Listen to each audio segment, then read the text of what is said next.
What's up, folks? Welcome back to the Whoop podcast. I'm your host, Will Ahmed, founder and CEO of Whoop, and we are on a mission to unlock human performance. We got a great podcast for you today, but first, announcing the all-new Sportflex band. That's right, this just dropped. It's our latest band collection. These are pretty amazing, folks. They are ready for sweat, sport, and everything in between. This is a highly durable silicone band. It's waterproof, it's dirt-proof, it's sweat-proof, it's stain-proof. So this is literally like the most resilient band we've ever made. It's got an adjustable closure system. It's got ventilation details. It's a very high-performance band. I think it's really sporty. It's awesome if you're going in the water or a pool. You're going to really like this band. We spent a long time developing it. So that's the new Sportflex band. Whoop members, check that out. If you're not a Whoop member, great time to join. You can visit whoop.com. You can sign up for a 30-day free trial if you'd like. You can sign up for a membership. That's whoop.com. Okay, this week's episode, Whoop Global Head of Human Performance Principal Scientist, the amazing Kristen Holmes, is joined by Australian-born supermodel Bambi Northwood-Blyth. She has worked with some of the most notable brands in fashion like Balenciaga, Chanel, Armani, Vogue, Elle, and more, and widely admired for her carefree personality. She's quite the skilled businesswoman, having a degree in social entrepreneurship and founding her first company this year. As a young woman living with type 1 diabetes since the age of 11, Bambi is an outspoken advocate demonstrating how to manage her condition. Kristen and Bambi discuss how Bambi started modeling, the difference between type 1 and type 2 diabetes, how Bambi uses Whoop to maintain her health and manage her diabetes, her chaotic travel schedule and life on the road, recovery and diet tips, and balancing her modeling career with her own business. Reminder, if you have a question to see answered on the podcast, email us, podcast@whoop.com, call us 508-443-4952. Here are Kristen Holmes and Bambi Northwood-Blyth. Bambi, welcome to the Whoop podcast. Thank you so much for having me here. I'm very excited to be joining you today. You know, I think the world of modeling is kind of unknown to the lay person. It seems like there are a lot of moving parts with travel and just trying to maintain a level of fitness. And I mean, the energy required for that job seems to be massive. So I'm so excited to chat with you about how you manage all of that. On top of it, you have diabetes, so you've got some extra challenges. So I don't know that we've ever interviewed anyone who is diabetic. So I think I cannot wait to dig into your data and talk about how you manage it and just behaviors that you adopt consistently that help you be able to maintain, you know, these kind of high performance levels that you seem to be able to manage so gracefully. So tell me a little bit, how did you get into modeling? Yeah, well, thank you for a start, because, you know, originally when I got this email to join the Whoop podcast, I was like, why me? You know, I saw, you know, people like Michael Phelps, Zed, and I'm like, what could I possibly, you know, as a model, like contribute to this? But I do think by listening to the podcast, there is a lot of common themes that people in industries, you know, where it is quite demanding or where there's travel or, you know, there's the unknown, but the commonality that we all obviously wear a Whoop and we're all tracking these metrics for a reason. And, you know, whether that is, you know, you're trying to get the most out of your health or your work or your mental or your physical. And I think, you know, modeling on the surface can look a lot just like a beautiful image, but behind that is a lot of hard work that goes into it to be able to kind of create that. Yeah, it seems just having, you know, been part of just random photo shoots, you know, it's like literally to get one shot, it's like 100 photos, you know, and it's like the energy that you need to mobilize, like to be really present, I think, to get a great shot. Folks probably don't understand all that kind of goes into it. So how do you prepare for a photo shoot to kind of show up as, you know, the best version of yourself? I have been modeling now for quite a while. I mean, if you want to step back about how I got into modeling, I grew up in Australia, in Melbourne, and I was occasionally modeling throughout high school. And just after I finished high school, it was one of those stories, I was at a music festival. I was quite a tomboy. I was very sporty as I was growing up. But I remember, I was in like denim shorts, red Converse, a vintage t-shirt. And a woman came up to me and was like, you should be a model, come into the agency. Like, it was like kind of like, oh, okay, whatever, probably won't. But I did. I went into the agency on that Monday, and by the end of that week, I'd shot a Harper's Bazaar cover, a Grazia cover, and done, 3 like big commercial jobs. And, that I was like, at the time, I didn't really know that wasn't a kind of natural progression. Like that doesn't really happen. How old were you? I was 18. Okay. And shortly after that, I was put on hold to walk in a Balenciaga show in Paris. And following that was to work with Chanel. And so it did happen quite quickly. And it wasn't something that was, I thought would become my career. So you've been in deep essentially for, since you're 18. And I think like to have that kind of longevity, I work with a lot of athletes, right? And who are, trying to reduce illness and injury and, to extend their careers, right? So these are baseball players and football players, basketball players. But I always make the case that, hey, this is not just about athletes, right? Like you're trying to extend your career too, right? It does have, potentially an endpoint, right? At some point, you might not be able to get these jobs, right? So you're trying to increase your longevity, right? And was there ever a moment in your career where you recognized that maybe behaviors were detracting from your ability to kind of show up and do your best work? Or have you always kind of been on this, kind of straight and narrow path where you've been able to maintain consistency in terms of performance levels? No, I think there was really a time that it was like, so I went from this 18-year-old girl and I was living with mum and dad and I was at home and I was at school, and my diabetes at that time was kind of really, mum and dad really helped me look after it. We had breakfast, we had lunch, was packed, we had dinner. It was all very, like, life was quite structured. And then I moved to New York when I was 19. I was in a model apartment. So that's, 8 girls from around the world. You're in bunk beds. I was living on Park Avenue and you're running to different jobs every day. And like that whole idea of structure went completely out the window. But at the same time, you can't be the girl in denim shorts that just has been like discovered. You suddenly have to be like a woman that's, running this international career. And I think, after about 7 years, things just like the wheels started to fall off. And what really, got me was a couple of really bad hypoglycemic events, which is really low blood sugar. And I didn't wake up, and that the ER had to come. And I remember one really particularly, and that was in 2019. And I was in Louisiana shooting a cover for Elle magazine, which is on the magazine stands, and I'm the most smiling, happiest girl. And I saw that, and it nearly made me cry, because I was like, 3 hours prior to this, I was in that hotel room. Like, I'd been unconscious for 6 hours. I had 3 IVs and like 4 nurses there, like waking me up. And so if I didn't have, someone come and wake me up, I wouldn't really be here. So I was like, this is not sustainable and this is not going to work. And it was kind of like, it was up to me to kind of have the courage to change it, because, I was like, I don't want this to be my life. And like in 99% of all the jobs and travel that I do, I am alone. So like, I was like, that really scared me. And I was like, this is not how I'm going to live my life. Wow. What was the root of that hypoglycemic event? Was it?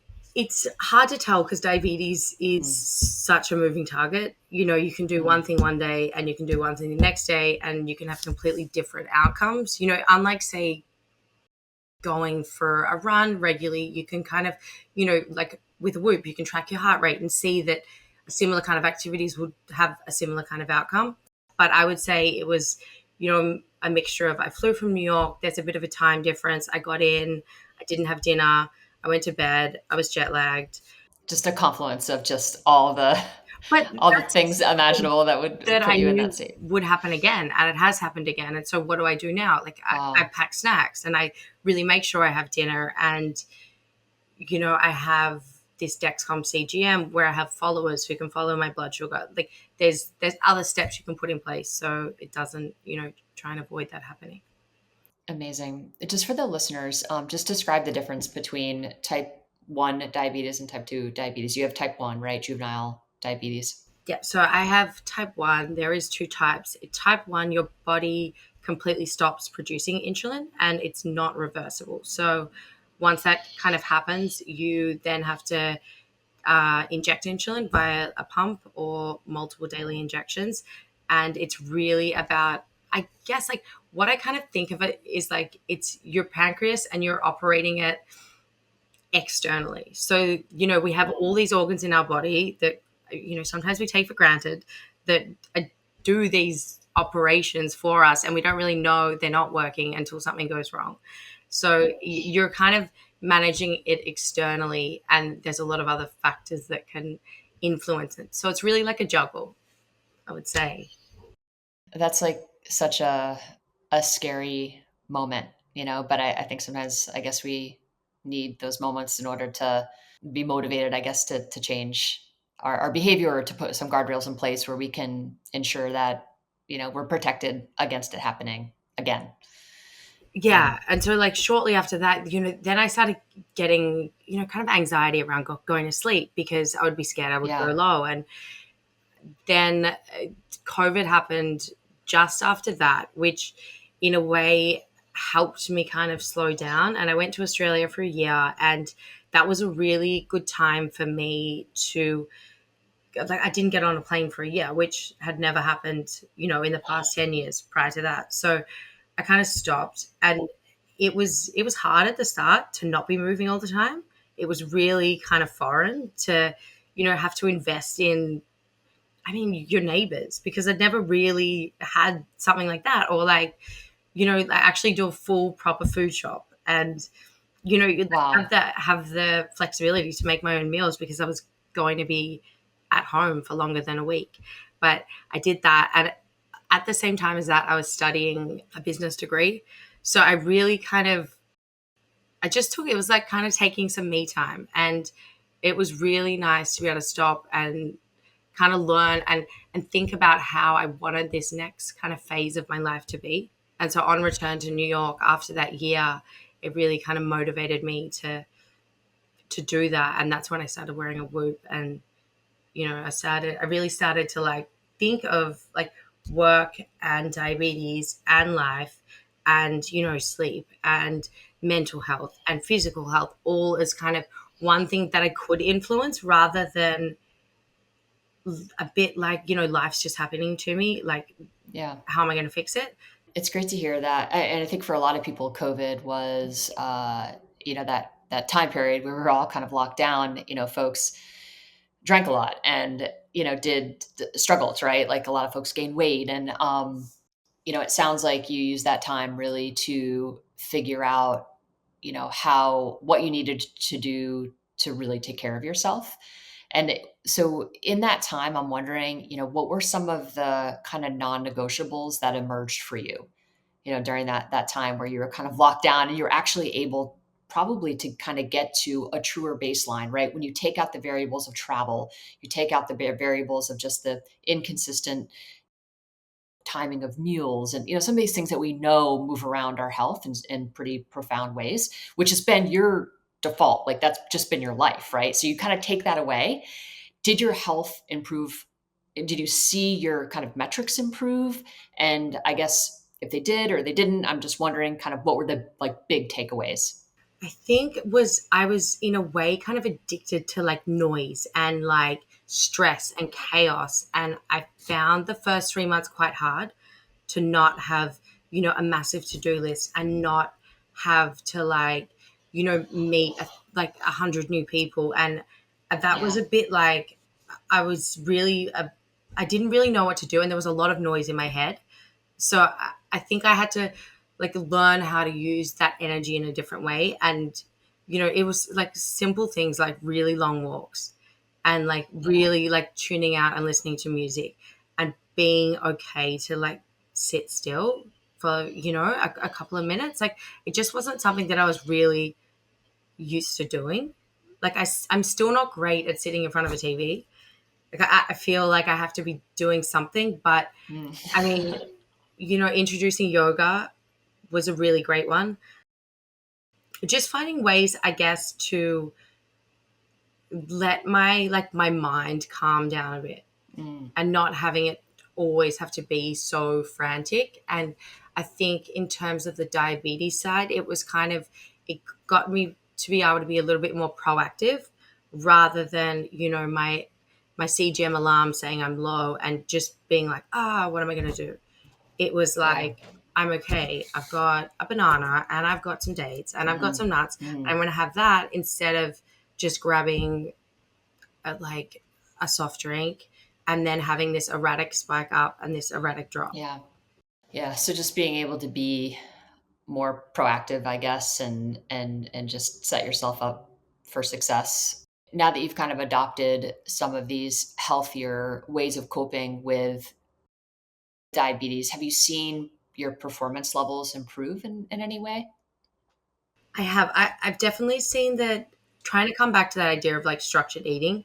And as Mm, much as, you know, that can be hard with airports and stuff, it's packing your own snacks and packing like yeah. food, like kind of trying to minimize the variables which happen when you're out of your home. So try and, you know, especially I think for work travel, like vacations are different, but Yeah. for work travel, try and really, you know, maintain a home routine as much as you can. Packing snacks really helps. Sleeping when you can and, you know, at regular times, you know, or whether that's doing like laps around an airport terminal just to get some Hmm. steps in. Because sometimes I feel like, you know, mentally you feel really drained from traveling, but you haven't really moved your body a lot. And Yeah. then that's when I find, you know, you're waking up at 2 a.m., 3 a.m. because your body's kind of, it's weirdly awake. So trying to, you know, use some energy helps as well. It's interesting. I wanted to just pull on a thread. You mentioned just the idea of being able to quiet your mind and kind of being forced in a position where, you had these moments of downtime and you were, didn't have that like super busy to-do list during COVID. I find this with a lot of the high performers I speak to. They are way more comfortable in the noise, way more comfortable in the kind of chaos. And that leads to a highly activated state, right? And when that's good for short term, right? Mobilization of energy and being able to kind of perform in the moment and be able to respond to the demands of the moment. But when you sustain that over time, that stress that you are mobilizing kind of intermittently, consistently becomes chronic stress. And now we start to build kind of this profile where we have a diminished heart rate variability, increase in resting heart rate, and we start to adapt to a lower level of functioning. So I love that you have kind of found this ability to quiet your mind and deactivate. How do you bring that into, so now we're out of COVID, obviously you're back to kind of your normal crazy schedule, bebopping from one continent to another to all these photo shoots. You've owned your own business, which I want to talk about in a second. Given this kind of crazy schedule, how do you build in these mini moments of deactivation throughout the day? Like, what's your process with that? You know, one of the craziest things with the Whoop was one of the first times I wore it. I was running a bit late for work and I ran into set and I sat down in hair and makeup. And, you know, about an hour in, on my phone, Whoop detected an activity and it was a 12. You know, I'd hit zone 5 and I was sitting in a chair like What? this and I'm like, what? Like, and I'd never realized that, like, you know, whether it's meeting a lot of new people or having someone that close in your face and like, I don't know, like walking into a room like with a bunch of strangers could be so, you know, whether that's anxiety or stress or I don't know what, but like that's on par with me doing a soul cycle class, you know, and I wasn't sitting there sweating and I wasn't really aware that my heart rate was going that high. But I was like, okay, wow, this, like, I guess work strain Yeah. is It's a is real thing. something. Yeah. And I Yeah, hadn't ever truly. realized that. And usually I would have left work prior to knowing this, thinking like I have to go and work out. But like I could hit a 16 or a 17 by being on set all day and Yeah. kind of not realizing that I was doing something. So what I've learned from that is in the morning, really waking up 30 minutes earlier just to be able to like slow down and not be in this like frantic rush out the door. And again, I really like, I always try and like walk home from work, just something to quiet my mind so it doesn't go from a really like a loud, crazy environment into such a quiet home. New York's got busy streets and stuff, but something Yeah. to kind of break it up. Also, that get fresh air, just something a little bit calming, so it's not such a like a difference from both situations. Yeah.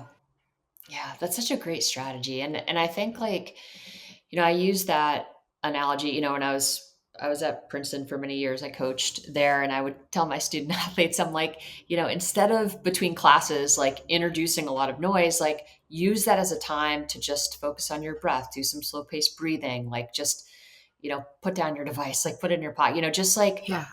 transition, so you can show up to your next thing with the right level of presence, or, if it's you need to wind down for that next thing, you're able to actually wind down. If you need to wind up, you're able to actually wind up. But I guess it's like not building in these intermittent kind of moments where we kind of deactivate.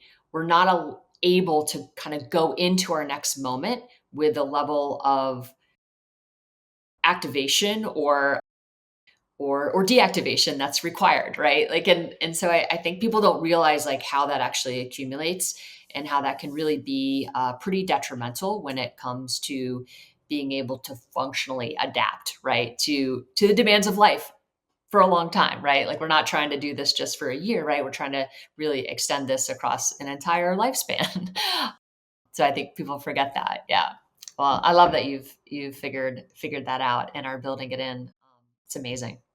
So I wanted to look at your data if we Yes. can. Yes. Let's have a look. So, it's really interesting, for me, obviously I look at a lot of Whoop data. So I have, a kind of an interesting vantage point, but, just to see the toll that diabetes takes, on, and, in combination potentially with your lifestyle. But when we look at, your data relative to population averages, your resting heart rate and heart rate variability kind of are in that lower percentile, and this is like just, the realities of living with type 1 diabetes. So, I guess like when you think about, all right, what do I need to do in order to kind of stay neutral?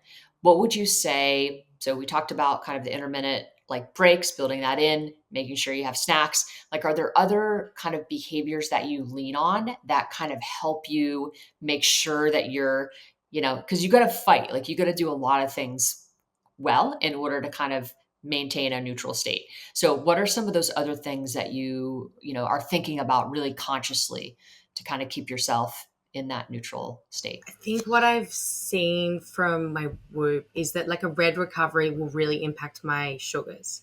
So that's like, when Yeah. I'm tired, I'll tend to be running higher, like a higher blood Mm, glucose level. And that they both kind of play into each other. Like if I yeah. am getting unwell, then my sugars will run higher. If my sugars run higher, it tends to be more of a stress on the body and I Yeah. feel more lethargic. With a couple of things on my Whoop, it might look, I've done hot flash in sleep is a nighttime low, because that's just the one thing that I thought that I know I'm not menopausal, but I thought Yeah. that was a good way for me to track what a night hypo looked like, Amazing. as well Yeah. Yeah. as daylight eating. So that's more Yeah. about when I've had to have like a juice box at 2 a.m. and a banana at 3 a.m. So and I can see that daylight eating does have a really positive impact, but that's more of a Mhm. reflection of nighttime lows. So not having to eat in the night and kind of work backwards. So if I'm going low at 2 a.m., what level should I be comfortable at going to bed at. And so now I've realized, that's about 1:40. Whereas before I would be going to bed at, say, 90, which is great in the day, but not for, 6-7 hours sleep ahead, because your Right. blood glucose is going to drop. Right. So for someone who doesn't have diabetes, for example, like going to bed at 90 is going to be perfectly acceptable. Yeah. I'm a science advisor to Level, so I kind of am thinking about this world fairly consistently, and wore a CGM for like over 300 days a couple of years ago, and so collected a lot of these insights. And I think for me, someone who's not doesn't have diabetes, like I could go to bed with 90 easily, a fasting level of 90, and I would sleep through the night like a baby, But that's so interesting that for you, that would mean you'd probably wake up. So having those data, I think, are amazing, right? And then be able to correlate that even further to kind of how you wake up from a recovery standpoint. You've kind of got both ends, to use that data to understand how to fuel in a way that's going to allow you to sleep through the night. And also to kind of look at the strain that I've had in the day, because the higher the strain usually will kind of indicate how much I will drop. Because Right. I had more exertion. Totally. Yeah. You're burning, Yeah. exertion. Yeah. You're burning more calories throughout the day. So you kind of have to make up for that. If you didn't, I guess to the extent, how important is it for you to front load? I know kind of the data on, non-diabetic individuals, right? Where you want to make sure that you're kind of front loading a lot of your calories, beginning of the day, you want to get, just we're primed to metabolize food, which is the case for you as well. But I think you probably have to make sure that your eating window, I guess, does it go 10 hours, 12 hours?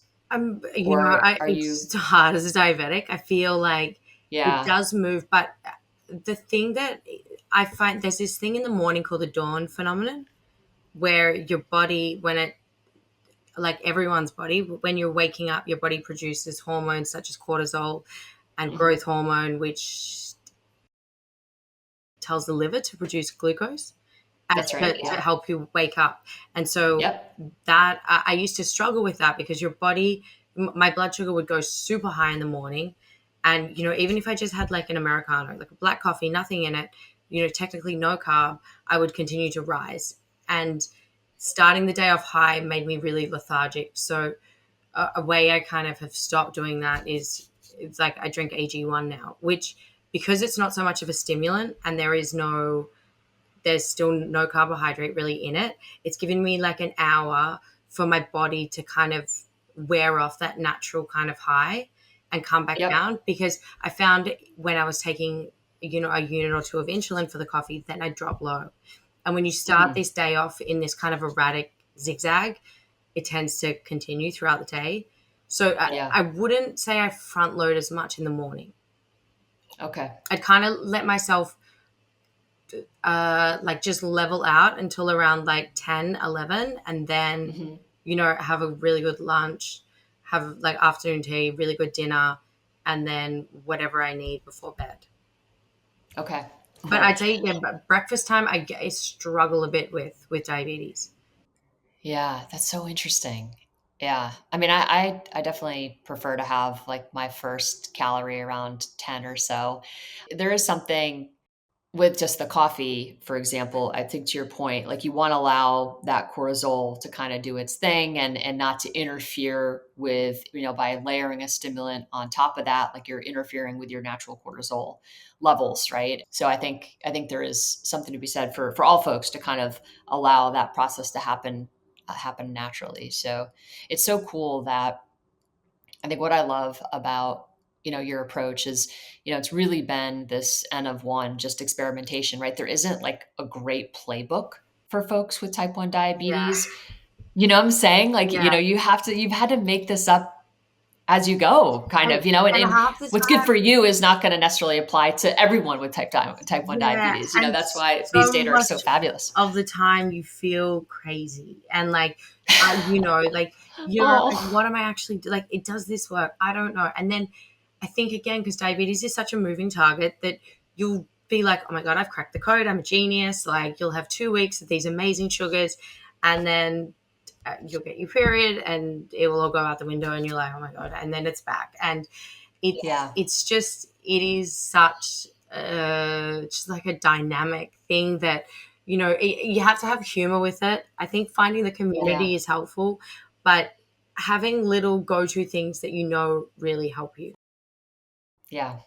And just being consistent with those, you know, whatever you define as like your non-negotiables for maintaining energy and focus when you need it, and being able to wind down when you need to. Mm-hmm. What's up, folks? If you are enjoying this podcast, or if you care about health, performance, fitness, you may really enjoy getting a Whoop. That's right. You can check out Whoop at whoop.com. It measures everything around sleep, recovery, strain, and you can now sign up for free for 30 days. So you'll literally get the high performance wearable in the mail for free. You get to try it for 30 days, see whether you want to be a member. And that is just at whoop.com. Back to the guests. I want to talk a little bit about travel. You know, like you are like an absolute expert on moving around the globe.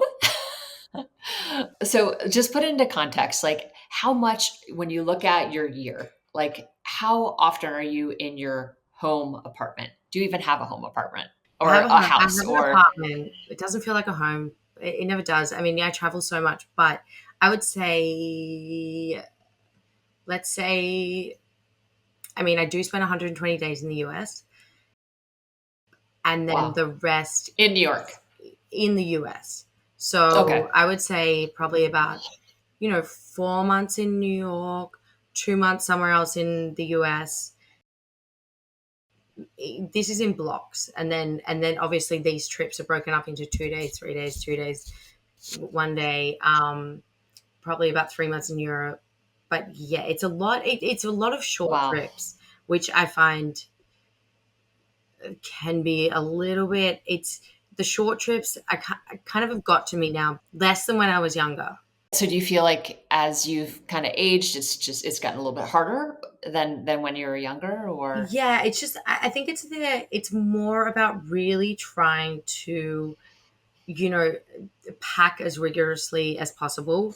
And like, I call them my potions, but like vitamins that help you. And like, say if it's AG1, or, if it's a tea at night, like I love drinking like a chamomile and mint tea.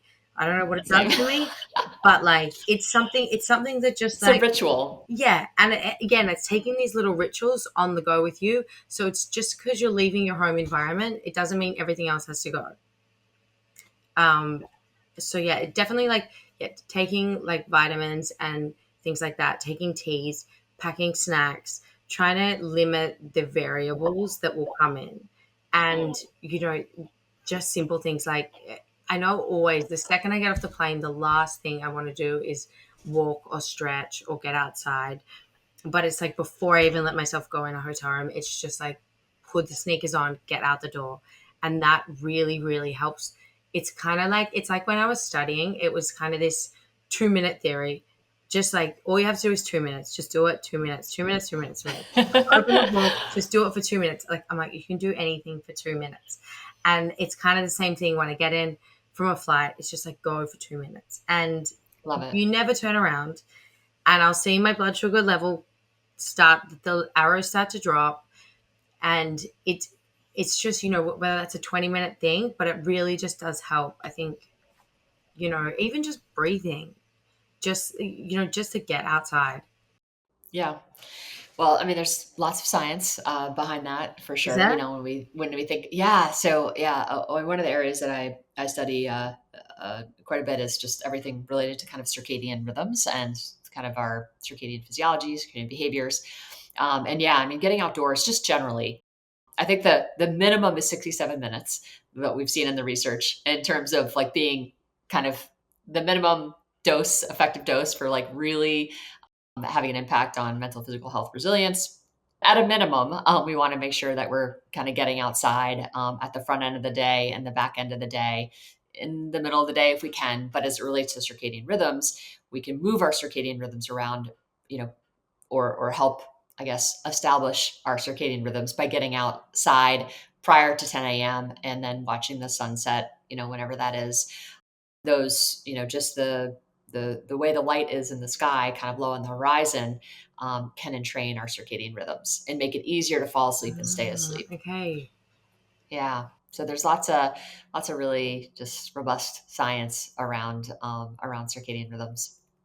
So Okay. that's I mean, that's great that you've adopted that. I always go to Australia in the first 2 weeks of January, and I land and I'm green for 2 weeks. And I'm like, Yeah. there's something I don't know about Australia. I know I definitely spend a lot more time outdoors there, but I'm like, how does this happen? There's No, it something, is. Yeah. and maybe that's the circadian rhythm, because you do tend to, be outside for the sunrise. You do tend to see the sunset. Like, there's a lot less Yeah. buildings. Like, would that That's make sense? exactly right. Yeah. I mean, there's definitely a, you know, we have not evolved to spend all of our time indoors, right? Like that's, it's, just even the frequencies of the light, right? Like, we, blue light, right? Is we have not adapted to just see blue light. We're always seeing blue in the context of red and orange, right? So a lot of the things that we're exposed to daily are not what we've evolved or adapted to yet. So as a result, it definitely impacts our mental and physical health resilience. I mean, that's probably the one thing that I really totally have totally out of like whack is my circadian rhythm. Tell us a little bit about your business. So, like in that COVID period, just prior to that, I enrolled in university. I had originally, when I was 18, been enrolled in university and modeling had taken off. So I deferred and I went back and I enrolled online in a business degree at college. And then I did a major in social entrepreneurship. And throughout some of those last units, it was kind of coming up with your own business. And at the time, it was like when I was focusing on my health and my diabetes, and I was like thinking about these things that I really needed for me to kind of go. And I was making snacks that, I could bring on the go and, with me when I travel. And so from that, I started a company for snack food for type 1 diabetics. It hasn't yet launched, but That's amazing. we have the products and they're ready, and I've got a few diabetics testing them out, but it's exciting because it's something that really I personally just wanted and I couldn't really find. Like there was, there's a million products on the market, but there was like always something about one thing or a little bit of one thing, or I could only have half of it to be kind of one serve of carbohydrate.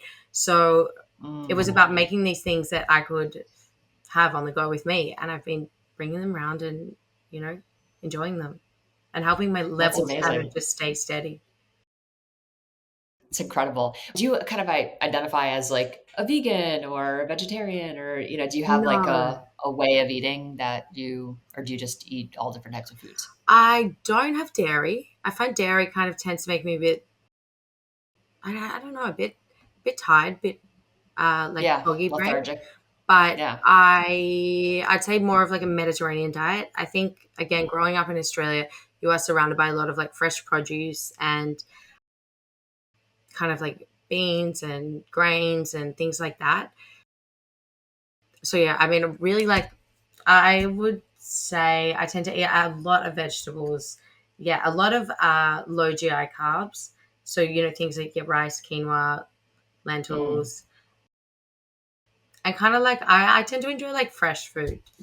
I just naturally do. And I don't know whether that's from growing up with diabetes since I was, 11 years old. And that is something that like has kind of changed your taste buds. Yeah. Or whether that's just something I always preferred. Yeah. That's interesting. For folks with type 1 diabetes, have you found like a particular diet is like better for type 1 diabetes, or is it just really highly individualized? I would say, well, what does like I tend to think like sauces and dressings can often be really deceiving. So I mean, you really can have everything, but like generally like things that are more, I guess, like from a restaurant point of view, like I would find like Thai or Vietnamese food could really spike me, and I wouldn't really know why when it was like, vegetables and just like rice noodles or something like that. But a lot of the time it was the sauces. So that Yeah. was something that kind of got me, or like salad dressings could have like a lot of honey or sugar in them. So kind of, yeah, sauce has been one that I've definitely seen, especially like through CGM data, that Mm. can really have an impact. But otherwise, I mean, trying to keep things as clean as possible, or as close to their natural state as they were. Yeah. Amazing. Yeah. Do you notice like when you cook or juice food, does that have an impact on your blood sugar levels? Like juicing, yes, like because I Definitely, think right? Yeah. you're taking the fiber out, and Hmm. the more water you take out of something, the higher the sugar content is going to be. Mm. Yeah. Um, so, like, say if I steam a sweet potato versus roast it, if I steam it, it's like very minimal impact on my blood sugar.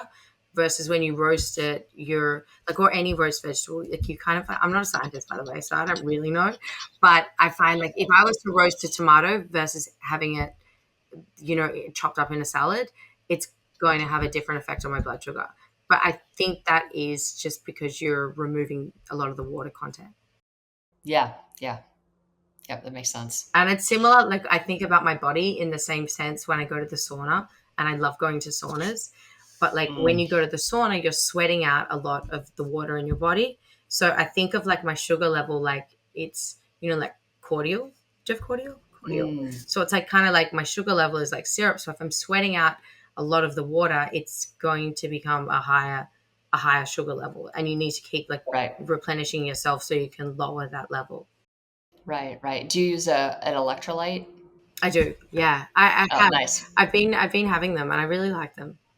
I mean, yeah, I try and have a lot of water before.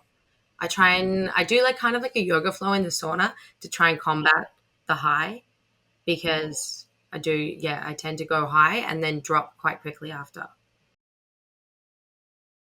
That's interesting. Do you do any cold plunging? I I do, but I don't tend to love it. I think I run a bit colder, and so Mm. it sometimes tends to be a little bit too much. Yeah. Um, and then after, I just tend to be quite cold all day. I do love like an ocean swim. I enjoy it, but I wouldn't go out of my way to cold plunge. I'd have a cold shower. Plunging, I'd do a sauna 50 times over before I plunge. Yeah, yeah. I know cold plunge can be, yeah, it's a little bit of a shock to the system, but I will say if you do adapt, and I think it does make you more resilient to colder temperatures if you engage. But it's funny whenever I talk to Australians, they're like, "Cold plunge, no." Like, But in saying that, it has such an amazing impact for, say, a 3-minute activity on blood glucose levels. I like, if I was to go in at, let's just say, 120, and I'll just go in there for 3 minutes, I can be down to 60. I mean, if you want something, and that's the same with the ocean, if you want something to like really drop your blood sugar quickly, and that's just your body burning the sugar, that yeah, is a really incredible way at leveling out. yeah. I mean, I think there's something so calming about the ocean. Just anecdotally, to your point, like I have no idea like mechanistically what might be happening. But I think from the standpoint of just being in nature again, I think to your original point, when you get to Australia and now you're all of a sudden you're outside more and you're in nature, I think it has a profound effect, on our physical well-being and our overall state of mind. And so, I'm not surprised that that's reflected in your blood sugar. Yeah. Yeah, that's really interesting. I need to just congratulate you on and for all the advocacy work that you've done and raising awareness around type 1 diabetes. And it's yeah, it's just I think can easily take for granted the folks who are not having to deal with that every single. I mean, this is like something you have to deal with literally every single day, and you will, and for the rest of your life. Like so, what would you say are you kind of most proud of in terms of the advocacy work that you've done in this space? I think when I think about it, growing up, I remember being in the hospital and, you know, I remember firstly the doctor saying to me, this is a manageable condition, not a life sentence, and you can continue a normal, healthy life. And at the time, I was, 11, and all I wanted to do was play netball. And he was like, "We'll have you back on the netball court by next Saturday." And and in that week, I was in the hospital, but this was like kind of pre Google, pre social media. They had a doll that was called like Trisha, and she apparently had diabetes, but that was really all. And there was like a couple of people in the world that had diabetes, but there was no one that I knew. There was no one my family knew. There was no one at school. There was no one that I could in any way, shape, or form relate to and go back to school and carry these syringes and feel at all normal.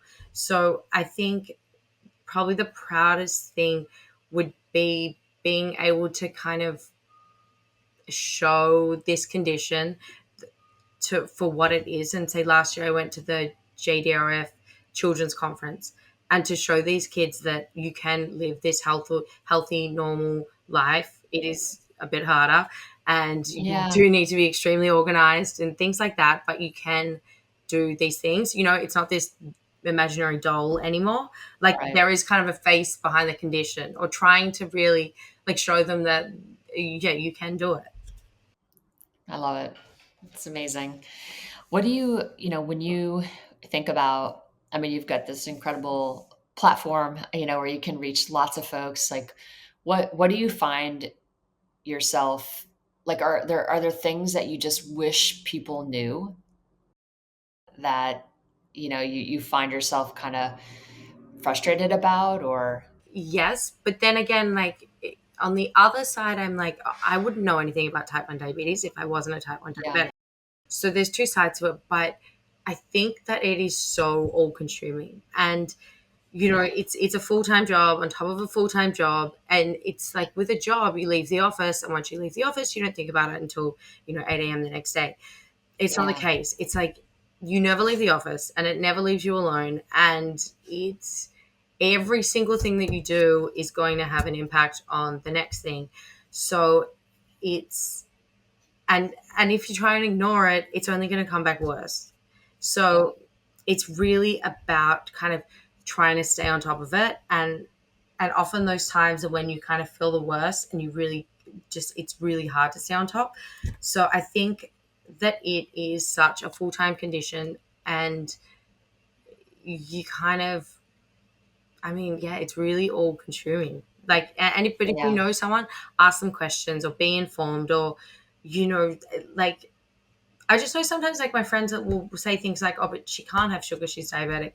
But like, then they'll be like, "Oh, she's eating sugar; is she crazy?" Like, it does change as a condition, and like you do need different things at different times. Yeah. Yeah.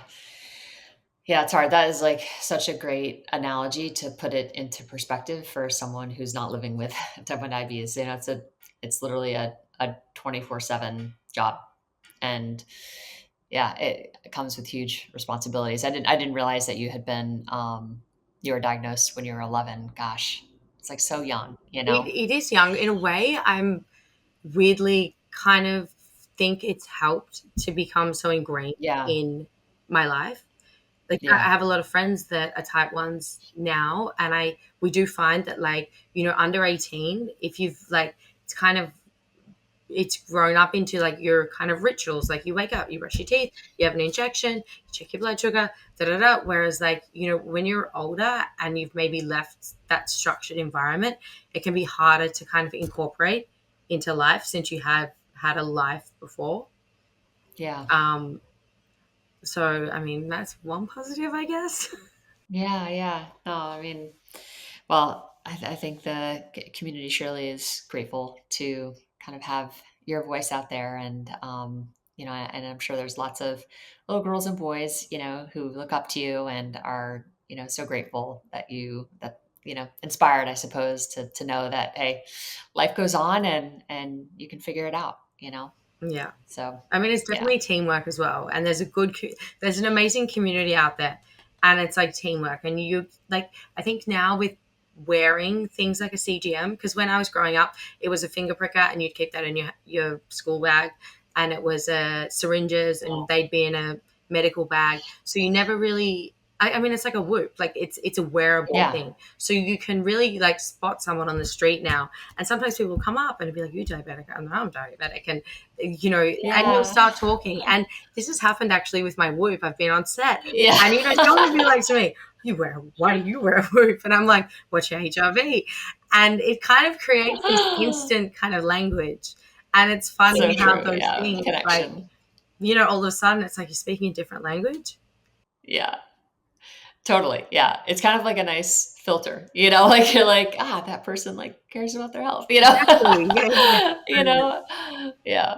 Well, gosh, it's been super fun to chat with you. And Thank you so much. I love following your career, and we're so grateful that you're on the platform and using these data to kind of navigate, a lot of the challenges that you face. And so, yeah, just super, super happy you were able to share your wisdom and insights with our community. So thank you for today. Well, thank you for having me on. And hopefully I'm going to get that HRV up one day. I know. One day. I know. I've had an 80. I mean, I had an 80 once, and I don't know if that was a...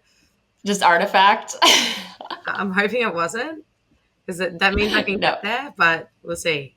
Yeah.